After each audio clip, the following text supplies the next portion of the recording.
কচ্ছপ হালাল এ কথা বলেছি, তবে আমি খেতে বলিনি। হালাল হলেই খেতে হবে তা নয়। রাসূলের সামনে এই সান্ডা এই গোসাপ বা গুহি সাপ বা এই সান্ডা একে রান্না করে পেশ করা হলো। আল্লাহ রাসূল বললেন, না, আমাকে ভালো লাগে না, এটা আমার অরুচি। তাই বলে তিনি হাত উঠিয়ে নিলেন।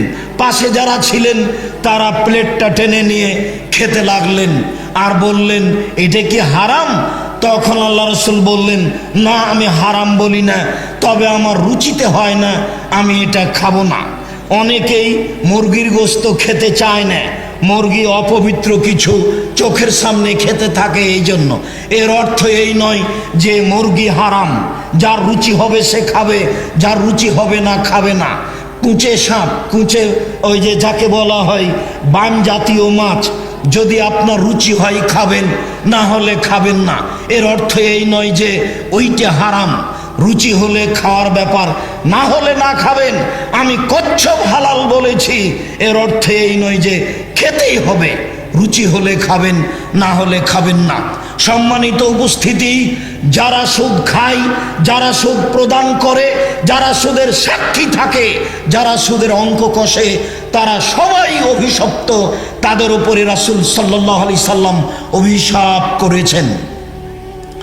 আব্দুল্লাহ ইবনে হানজালা রাদিয়াল্লাহু তাআলা আনহু বলেন, রাসূল সাল্লাল্লাহু আলাইহি ওয়াসাল্লাম বলেছেন, মা ইয়াকুলু দিরহামু রিবা হায়ালাম আসাদ্দু মিন সিত্তাতি ওয়া সালাসিনা জিনিয়া। কেউ যদি জেনে শুনে 1 টাকা সুদ খায়, ও জানে এটা সুদ, সুদের টাকা। কেউ যদি জেনে শুনে 1 টাকা সুদ খায়, 36 বার জেনা করে যত পাপ হবে, 1 টাকা সুদ খেলে তার চেয়ে বেশি পাপ হবে। পাপের জগতে নোংরা অশ্লীল পাপ হচ্ছে জেনার পাপ। রাসূল সাল্লাল্লাহু আলাইহি সাল্লাম বলেন, মানুষ যদি জেনে শুনে সুদ খায়, তাহলে 1 টাকা সুদ খেলে যত পাপ হবে, 36 বার জেনা করে তত পাপ হবে না। তাহলে এই পাপটা কত খারাপ, সমাজের জন্য কত বিষাক্ত। এই সুদের পাপের জন্য রাসূল সাল্লাল্লাহু আলাইহি সাল্লাম যেসব ভাষা ব্যবহার করেছেন তা খুবই কঠিন, তা খুবই ভয়াবহ। সম্মানিত দিনী ভাই বোন, আবু হুরায়রা রাদিয়াল্লাহু তাআলা আনহু বলেন, রাসূল সাল্লাল্লাহু আলাইহি ওয়াসাল্লাম বলেছেন, আর রিবা সাবুনা জুজান আইসারুহা আইন গরজুল উম্মাহু। সুদের পাপের 70টি ভাগ রয়েছে। ছোট ভাগ হলো মায়ের সাথে জেনা করলে যেমন পাপ হয়। সুদের পাপ ছোট থেকে বড়, বড় থেকে ছোট, যত স্তর রয়েছে তার সবচেয়ে ছোট স্তর হলো মার সাথে জেনা করলে যেমন পাপ হয়, সুদ খেলে তেমন পাপ হয়। এ কথা মুহাম্মদ সাল্লাল্লাহু আলাইহি ওয়াসাল্লাম বলেন। সম্মানিত উপস্থিতি, আবু হুরায়রা রাদিয়াল্লাহু তাআলা আনহু বলেন, রাসূল সাল্লাল্লাহু আলাইহি ওয়াসাল্লাম বলেছেন, মান শাফা রে রাজুলিন বে শাফাতিন।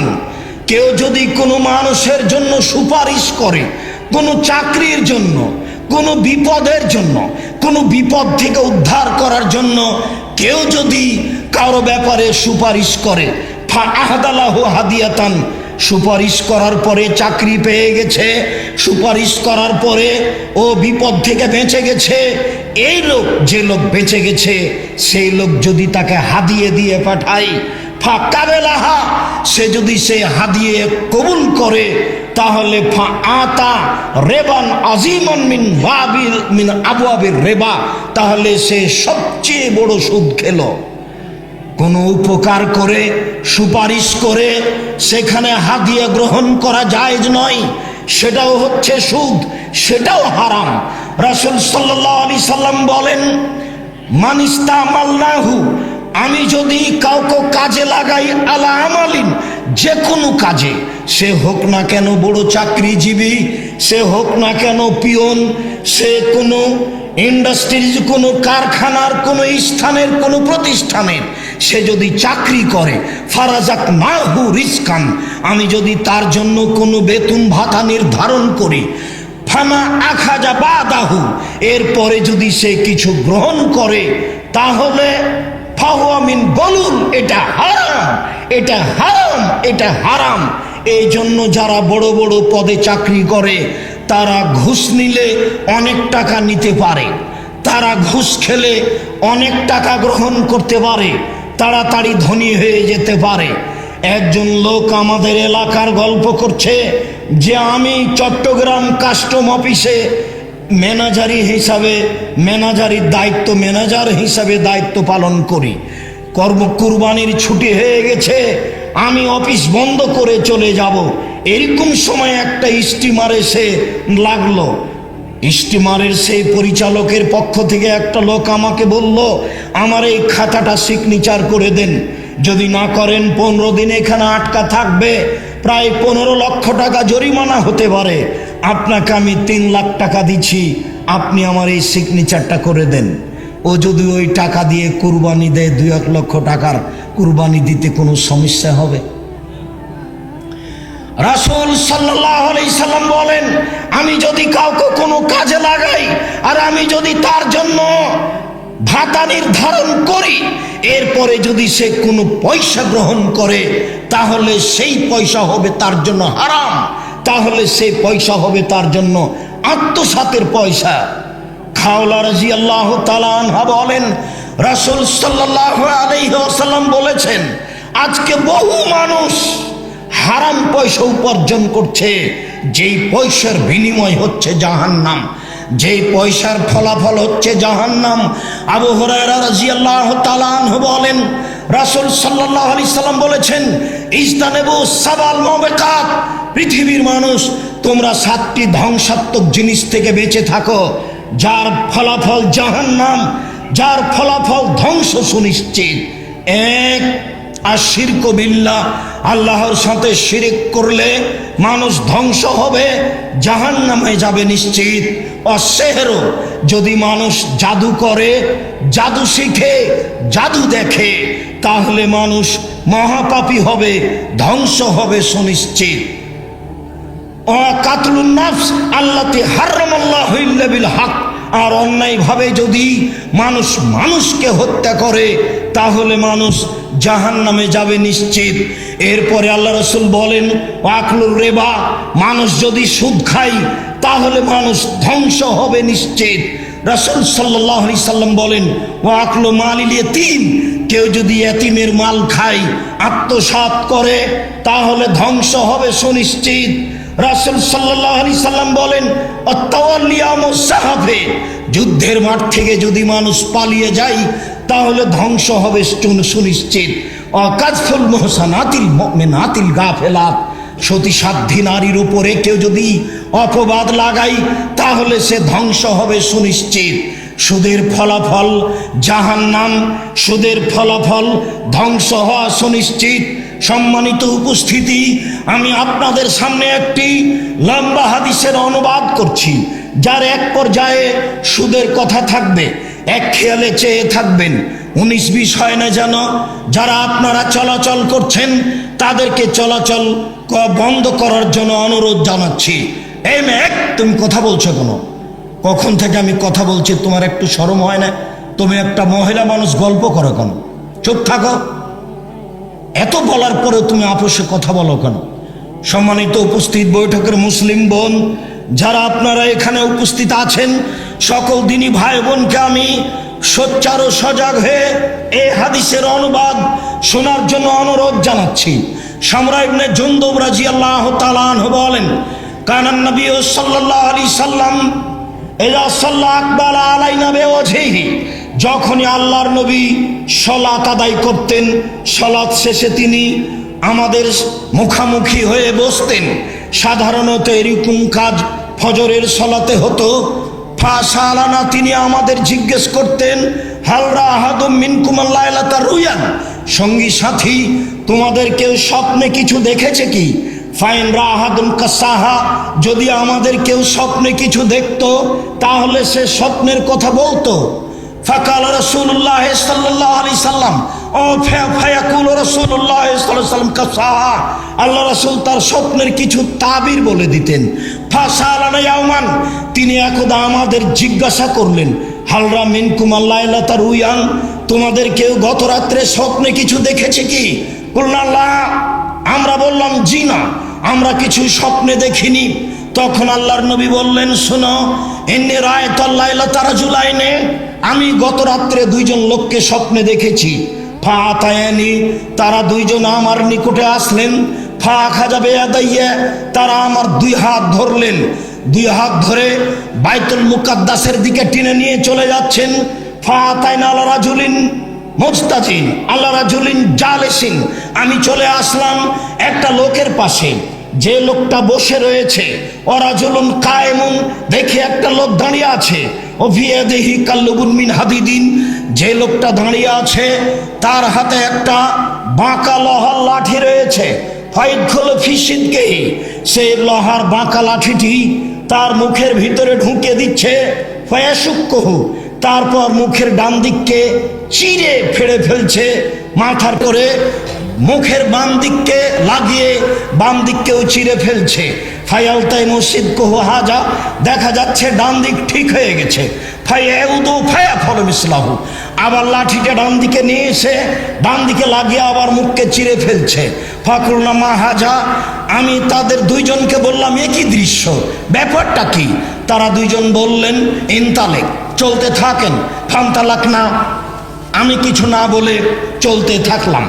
ফাতাইনাল রাজুলিন মুস্তাজিন, চলতে চলতে চলে আসলাম একটা লোকের কাছে, যে লোকটা চিত হয়ে শুয়ে রয়েছে। ওরাজুলুন কায়েমুন, পাশে একটা লোক দাঁড়িয়ে রয়েছে। অফিয়াদিহি, তার হাতে রয়েছে শাখরা, একটা পাথর রয়েছে।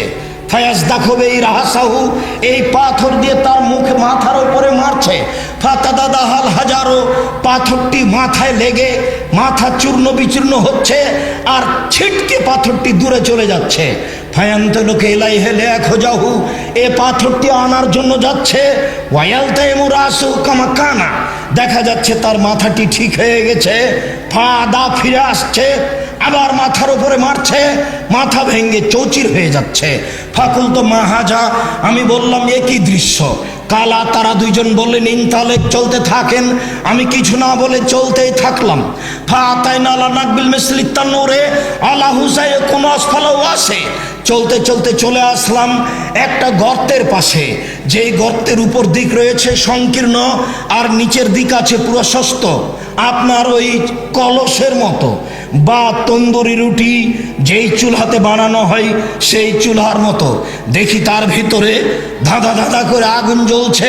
ফায়জা ইরতাফাও, যখন আগুন জোরে জ্বলে উঠছে, ভিতরে যা কিছু আছে সব উপরে চলে যাচ্ছে। কাদাই এখরুজু মিনহা, মনে হচ্ছে যেন এইগুলি চুলহা থেকে বের হয়ে বাইরে পড়ে যাবে। ফায়জা খামেদাত রাজাউ ফিহা, যখন আগুন কমে যাচ্ছে সব কিছু ভিতরে চলে যাচ্ছে, দেখি ফিহারে জালুন সাউন রাতুন, তাতে মহিলা এবং পুরুষ উলঙ্গ অবস্থায় জমা ধরে আছে। ধাঁধা করে জ্বলতে জ্বলতে উপরে চলে যাচ্ছে, আবার নিচে নেমে যাচ্ছে, আবার উপরে চলে যাচ্ছে। দৃশ্য দেখে অবাক হয়ে গেলাম।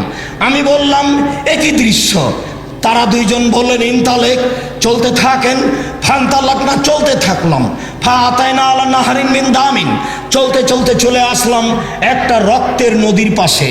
দেখি নদীতে শুধু রক্ত, রক্ত আর রক্ত, পানি নেই, রক্ত দিয়ে ভরা। দেখি নদীর মাঝে একটি লোক, সে লোকটি নদী থেকে উঠার চেষ্টা করছে। নদীর পাশে একটা লোক রয়েছে। কুল্লামা আরাদায়া খরজা, যতবার লোকটি নদী থেকে বের হওয়ার চেষ্টা করছে, ফার আমার রাজুল, ততবার লোকটা তার মুখের ওপরে পাথর মারছে। পাথর মারার সাথে সাথে লোকটা আবার ছিটকে নদীর মাঝামাঝিতে চলে যাচ্ছে। দৃশ্য দেখে আমি বললাম মা হাজা, একই দৃশ্য। কালা, তারা দুজন বললেন ইনতালেক, চলতে থাকেন। ফান্তালাক না, কিছু না বলে চলতেই থাকলাম। ফাতাইনাল রওজাতিন খাজরা, চলে আসলাম একটা বিরাট বাগান, সবুজ বাগান। সেই বাগানের ভিতরে চলে আসলাম। দেখি সেখানে একটি বড় গাছ, সাজারাতুন কাবিরা, বিশাল একটা বড় গাছ। সেই গাছের নিচে একজন বৃদ্ধ মানুষ বসে আছেন। অমামাহু আলা আওলাদুন্নাসে, তার সামনে অনেকগুলি বাচ্চা ছেলে আছে। ও রাজুলুন কারিবুন মিনাস সাজারাতে, পাশে একটা লোক রয়েছে, তার হাতে একটা লোহার লাঠি রয়েছে। ইউকদুন্নারা, দেখিও আগুনকে উত্তেজিত করছে। এরপরে ফাসায়াদাবিয়া সাজারা, তারা দুইজন আমাকে গাছের উপর দিকে নিয়ে চলে গেল। ফাদ খালিন দাঁড়ান, উপর দিকে নিয়ে গিয়ে একটা ঘরে ঢুকিয়ে দিল। মা রায় তো হাসানা কাত্ত, আমার জীবনে আমি এত সুন্দর টকটকে ঝকঝকে ঘর কোনো দিন দেখিনি। ফিহা, সেই ঘরে রয়েছে সিবিয়ান, বাচ্চা ছেলে আছে, শায়েখ বৃদ্ধ মানুষ আছে, নিশা মহিলা আছে, সর্ব ধরনের মানুষ আছে। ফাখরা জানি মিনহা, তারা দুজন আমাকে সেই ঘর থেকে বের করে নিলেন।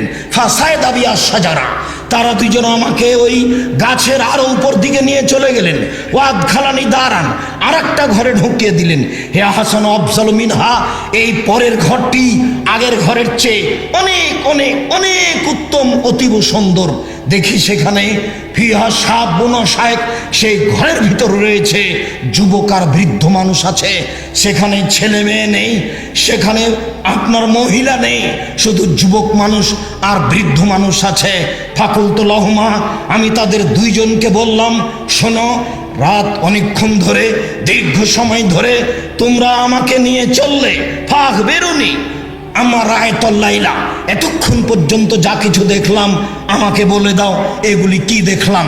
তারা দুইজন বললেন, নাম, হ্যাঁ আপনাকে সব কিছু বলে দিব, আপনি শুনুন। সম্মানিত উপস্থিতি, দিনী মুসলিম ভাই বোন, এক খেয়ালে একমুখী হয়ে উত্তরগুলি শোনার জন্য অনুরোধ জানাচ্ছি। তিনি বললেন, তারা দুইজন বললেন, আর রাজুল, ওই যে লোকটাকে দেখেছেন, ইশক্ক সিদ্ধকহু, যার মুখের দুই দিককে লোহার লাঠি দিয়ে চিরে ফেলা হচ্ছিল, রাজুলুন কাযযাব, ও মিথ্যুক মানুষ, মিথ্যা কথা বলতো, ইফআলু বিহি ইয়াউমাল কিয়ামা, তার সাথে এরূপ আচরণ করা হবে কিয়ামত পর্যন্ত। মিথ্যা কথার ফলাফল এই। তারপরে আপনি দেখলেন অম্মারজুল ইসদখরা সহু, যে লোকটার মাথাকে পাথর দিয়ে ভেঙে চৌচির করে দেওয়া হচ্ছিল, মারার সময়তে পাথরটা ছিটকে দূরে চলে যাচ্ছিল। রাজুলুন আলেম, উনি হচ্ছেন আলেম মানুষ, কোরআন হাদিস জানতো কিন্তু জানা অনুপাতে আমল করেনি, যার কারণে তার মাথাকে চৌচির করে দেওয়া হচ্ছে, ফাটিয়ে দেওয়া হচ্ছে। সম্মানিত দিনী ভাই বোন, আমি আপনাদের জ্ঞান বৃদ্ধির জন্য, সঠিক বুঝার জন্য একটা বই লিখেছিলাম, বক্তা শ্রোতার পরিচয়। সেখানে কে তাফসির করতে পারে, কে শুনবে, এ ব্যাপারে বিস্তারিত দেওয়া আছে। মিথ্যা তাফসিরের জন্য বই লিখেছিলাম, তাফসির কি মিথ্যা হতে পারে? জানি না আপনাদের ঘরে আছে কিনা। জামিয়া সালাফের মুখপাত্র হিসাবে মাসিক আল ইতেশাম পত্রিকা বের করছি। কত জেহাদ, কত ত্যাগ, কত তিতিক্ষা, কত সমস্যা, কত বাধা, কত বিঘ্নতার কোনো হিসাব নেই। জীবন বাজি রেখে সবকে উপেক্ষা করে এই পত্রিকা, বই পুস্তক প্রতিষ্ঠানের কাজ করে যাচ্ছি। মানুষের কাছে কোনোদিন বিনিময় প্রয়োজন মনে করিনি। বিনিময় যিনি দিতে পারবেন তার কাছে বিনিময়ের আশায় রয়েছি। আমি আমার পৃথিবীর বাঙালি ভাই বোনের নিকটে অনুরোধ জানিয়ে যাই, পৃথিবীর বাঙালি ভাই বোন, আপনাদের কাছে আমার আকুল আবেদন, এটাই আবেদন যে আপনারা জামিয়া সালাফিয়ার জন্য দোয়া করবেন। কিয়ামত পর্যন্ত যেন জামিয়া সালাফিয়াকে আল্লাহ কবুল করেন, আমাদের চেষ্টা প্রচেষ্টা যেন সফল হয়, তারই দরবারে দোয়া করবেন, সেই যেন আমাদের বিনিময় দেন। মানুষের কাছে বিনিময় চেয়ে কি করব? মানুষের কাছে বিনিময় চাইলে উল্টা পেতে হবে। এই সালাফি কনফারেন্স নিয়ে কত হলো, সালাফি কনফারেন্স নিয়ে কি আমি দল করলাম? আশ্চর্য কথা, আমি বলেছি আমার জীবনে আমি কোনোদিন সংগঠন করব না। আমার উত্তরসূরি আব্দুল্লাহ আব্দুর রহমান আব্দুর রহিমকে বলে দিয়েছি, তোমরা কোনোদিন সংগঠন করবে না। আমি 1 মিনিটের জন্য কোনোদিন সংগঠন করিনি। সালাফি কনফারেন্স করার কারণে আমি সালাফিদের সভাপতি হয়ে গেলাম। আশ্চর্য মিথ্যে কথা, সমাজে যারা বলছে তাই সমাজকে বিভক্ত করছে। আমি কোনোদিন সমাজকে বিভক্ত করিনি।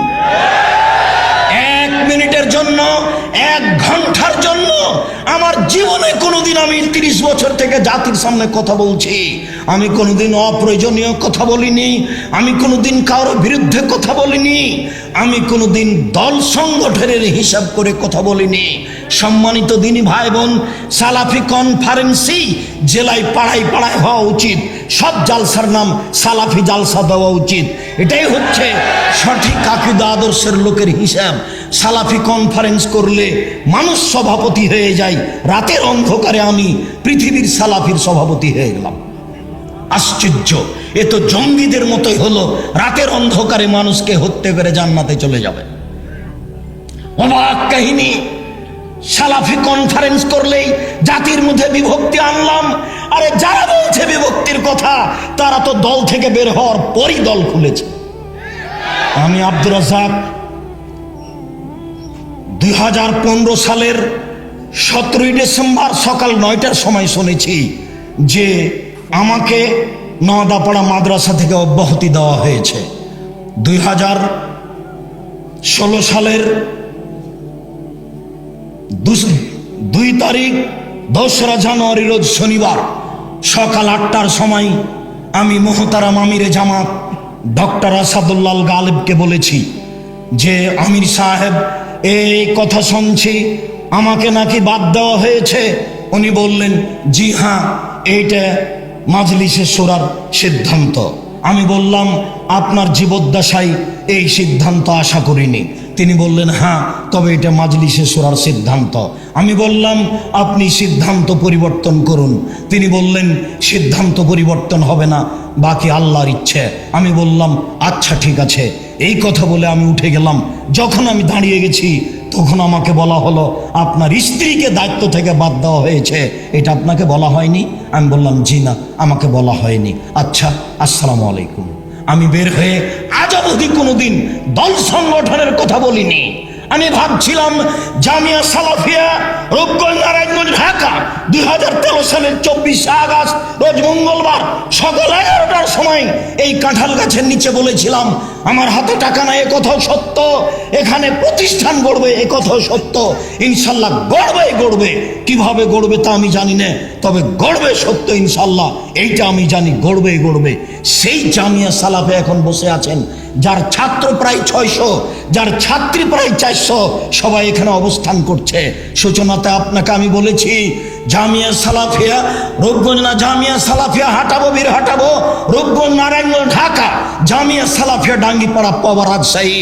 2 প্রতিষ্ঠানে প্রায় 2957 জন ছেলে মেয়ে আবাসিক অনাবাসিক শিক্ষা অর্জন করছে। প্রায় আবাসিক, তার 535 জন অসহায় এতিম, তার 115 জন শুধুই এতিম। সম্মানিত দিনী ভাই বোন, আমি ওখান থেকে বের হয়ে এই প্রতিষ্ঠানের কাজে ন্যস্ত আছি। দিন রাত জীবন বাজি রেখে চেষ্টা চালিয়ে যাচ্ছি। সূচনাটা আপনাকে বলেছি, মানুষের কাছে 10টা টাকা নিতে 10 বার, 100 বার, 100 বার, 500 বার মোবাইল করে জানাতে হয়, অনুরোধ করতে হয়, ভাই টাকাটা দেন, এই কাজ করতে হবে, এই কাজ করতে হবে। এইভাবে আমি ভিক্ষে চেয়ে কাজ করে যাচ্ছি। এক শ্রেণীর মানুষ আমাকে বলছে যে দলের বিভক্তি করছে। কখন আমি রাতের অন্ধকারে সারা পৃথিবীর সালাফিদের সভাপতি হয়ে গেল। অবাক কথা। সামাজিক সমস্যা আছে, মাঝাবী সমস্যা আছে, দেশীয় সমস্যা আছে, ঘরের সমস্যা আছে। সব সমস্যাকে উপেক্ষা করে, আল্লাহর উপরে ভরসা করে, আল্লাহর সাহায্য নিয়ে, জাতির কাছে দোয়া চেয়ে আমি দুর্বার গতিতে কাজ চালিয়ে যাচ্ছি। আমি খালি দোয়ার দরখাস্ত রেখেছি, আর কিছু নয়। উপরে যদি কবুল হয়ে যাই তাহলে কেউ কিছু ঘটাতে পারবে না, আর উপরে যদি একটু নড়চড় হয়ে যায় সারা পৃথিবী লেগে কিছু করতে পারবে না। আমি এই বিশ্বাসের ভিত্তিতে আগিয়ে যাচ্ছি। সম্মানিত দিনী ভাই বোন, আমি আপনাদেরকে জানাচ্ছি, এরকম মিথ্যা কথা বলা, মিথ্যা প্রচার করা আদৌ ঠিক নয়। সম্মানিত দিনী ভাই বোন, আমি এতটুকুই জোর দাবি জানাই আপনাদেরকে যে জাতির পয়সার আমি ক্ষতি করি না, আমি কাজে সফল হবই হব ইনশাআল্লাহ। আমি যদি এখানে অ্যাকশন দেখাই তাহলে আমার ভাউচার ফাইল আছে, সেখানে টাকা দিয়ে দিই, সেই ফাইলে ভাউচার আছে। জাতি একদিনের বিচার করবে, সেই জন্য আমি সব কিছু রেখেছি। 4 জন আছে হিসাব রক্ষক, দৈনন্দিন যা আয় হয় ব্যয় হয় সব লেখা হয়। যে কোনো সময়ে একজন মানুষ ইচ্ছা করলে হিসাব নিকাশ দেখতে পারবে। তাই এভাবে মিথ্যা কথা বলে পরকাল হারানো ঠিক নয়। সম্মানিত দিনী ভাই বোন, এরপরে তারা 2 জন বলছেন, ওই যে আপনি দেখলেন যে যেই গর্তের মধ্যে ধাঁধা করে আগুন জ্বলছে, পুরুষ নারী উলঙ্গ অবস্থায় জমা ধরে ধাঁধা করে উপরে চলে যাচ্ছে, আবার নিচে নেমে আসছে, আবার উপরে চলে যাচ্ছে, আবার নিচে নেমে আসছে। অহমজনাত, তারা হচ্ছে বেভিচারণী। যারা জেনায় লিপ্ত হবে তাদের এই অবস্থা হবে। সম্মানিত দিনী ভাই বোন, উপস্থিত বৈঠকের মুসলিম বোন, আপনাকে অনুরোধ জানাচ্ছি, আপনার কারণেই সাধারণত জেনা ঘটে থাকে। পুরুষ মানুষকে আপনি পরিবর্তন করে থাকেন। রাসূল সাল্লাল্লাহু আলাইহি সাল্লাম বলেন, আমার জীবনে আমি ছাড়িনি কোনো বস্তু যেটা পুরুষের জন্য বেশি বিপজ্জনক হতে পারে নারীদের চেয়ে। আমার জীবনে আমি ছাড়িনি কোনো বস্তু যেটা পুরুষের জন্য বেশি বিপজ্জনক হতে পারে নারীদের চেয়ে।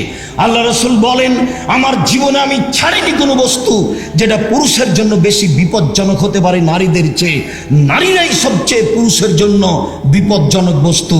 মুহাম্মদ সাল্লাল্লাহু আলাইহি সাল্লাম বলেন, ইয়াকুমুল মুগিবাত, হে পুরুষ, যেই মহিলার স্বামী নাই ওই বাড়িতে যায় না, গেলেই তুমি বিপদে পড়ে যাবে। রাসূল সাল্লাল্লাহু আলাইহি সাল্লাম বলেন, ইয়াকুমুন নিসা ফাত্তাকুদ দুনিয়া ওয়াত্তাকুন নিসা, হে পৃথিবীর মানুষ, তোমরা দুনিয়া থেকে বেঁচে থাকো, তোমরা নারী থেকে বেঁচে থাকো, তোমরা দুনিয়া থেকে বেঁচে থাকো, নারী থেকে বেঁচে থাকো। নারী হচ্ছে বিপজ্জনক বস্তু। রাসূল সাল্লাল্লাহু আলাইহি সাল্লাম বলেন, ও নারী জাতি, আমি দেখিনি তোমাদের চেয়ে কাউকে যে বুদ্ধিমানের বুদ্ধিকে নষ্ট করতে পারে। ও নারী জাতি, আমি দেখিনি কাউকে যে বুদ্ধিমানের বুদ্ধিকে নষ্ট করতে পারে। তোমাদের চেয়ে বেশি কেউ তোমরাই বুদ্ধিমানের বুদ্ধিকে নষ্ট করতে পারো। রাসূল সাল্লাল্লাহু আলাইহি সাল্লাম বলেন, ইন্নান নিসা হাবাইলুশ শয়তান, মহিলারা হচ্ছে শয়তানের জাল। রাসূল সাল্লাল্লাহু আলাইহি সাল্লাম বলেন, নিশ্চয় মহিলারাই হচ্ছে শয়তানের জাল। আল্লাহ তাআলা বলেন, মহিলাদের ষড়যন্ত্র শক্ত, ইবলিসের ষড়যন্ত্র দুর্বল। মহিলাদের ষড়যন্ত্র কঠিন, ইবলিসের ষড়যন্ত্র দুর্বল। সম্মানিত দিনী বোন, এই কথা বলে আপনাকে আমি গালি দিতে চাইনি। আপনাকে আমি মনে করি খাদিজার মতো, আপনাকে আমি মনে করি আয়েশার মতো। আল্লাহর নবী কি খাদিজাকে বললেন যে শয়তান? আল্লাহর নবী কি আয়েশাকে বললেন শয়তান?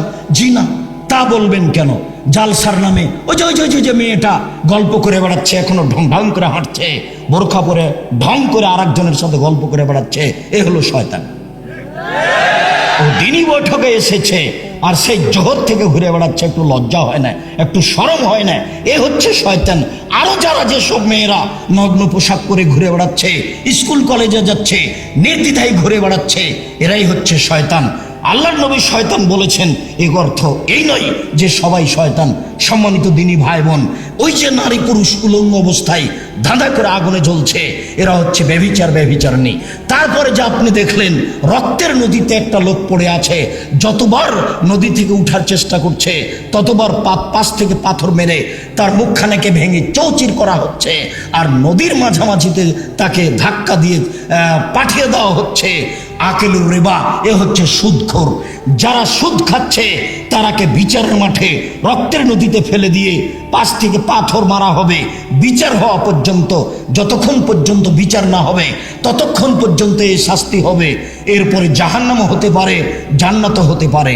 এরপরে ওই যে দেখলেন বিরাট বাগান, সেই বাগানে একটি বড় গাছ, সেই গাছের নিচে একজন বৃদ্ধ মানুষ বসে আছেন, উনি হচ্ছেন ইব্রাহিম আলাইহিস সালাম। তার সামনে দেখলেন কতগুলি বাচ্চা ছেলে, এরা হচ্ছে হিন্দু মুসলমান সবার বাচ্চা। হিন্দু মুসলমান যেগুলো বাচ্চা ছেলে মারা যাচ্ছে সেগুলো সবই জান্নাতে যাবে। পাশে যে একটা লোককে দেখলেন যে লাঠি নিয়ে আগুনকে উত্তেজিত করছে, ও জাহান্নামের মালিক। জাহান্নামের মালিক লোহার লাঠি দিয়ে জাহান্নামের আগুনকে উত্তেজিত করছেন। এরপরে যে আপনি প্রথম ঘরে ঢুকলেন, এটা হচ্ছে সাধারণ মুমিনদের ঘর। এরপরে যে আপনি এখনই বের হলেন, এই ঘরটা হচ্ছে শহীদদের ঘর। আমি বলি, আমি হচ্ছি জিব্রাইল, আর আপনার বাম হাত ধরে আছেন ইনি হচ্ছেন মিকাইল। আপনি একটু মাথাটা উপর দিকে করেন। করলাম, দেখলাম খুব সুন্দর টকটকে ঝকঝকে বিশাল বাড়ি। তো তারা দুইজন বললেন, এইটা আপনার ঘর। তখন আমি বললাম, ছেড়ে দেন, তাহলে আমি আমার ঘরে ঢুকে যাই। তারা দুইজন বললেন, না না না, আপনার এখনো বয়স বাকি আছে। এই যা ইস্তাকমালতাহু আতাইতা মানজিল আকা, যখন আপনার বয়স শেষ হয়ে যাবে তখন আপনি এই ঘরে চলে আসবেন। বুখারী।